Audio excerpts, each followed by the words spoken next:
喺廣州西華路食10間小食店，超傳順路唔走回頭路。攻略請收好。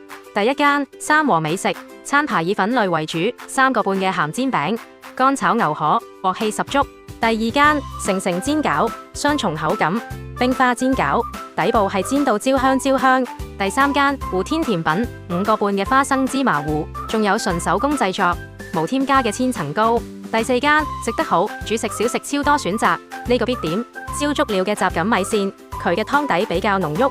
第五間藤原生煎，主打就係10蚊雞嘅生煎包，每日堅持新鮮現包，加埋蔥花，新鮮出爐香噴噴。第六間阿信四季飲，招牌芒椰奶花，新鮮嘅芒果，椰奶嘅醇香。第七間華記石磨美食，3代傳承純米漿腸粉，現磨米漿細膩順口，好食到上埋新聞啊！第八間英姐鮮奶，新鮮嘅乾汁落碗打底，現煮嘅鮮奶把控好火候，慢慢咁沖撞落去啲乾汁入面，燉感十足啊！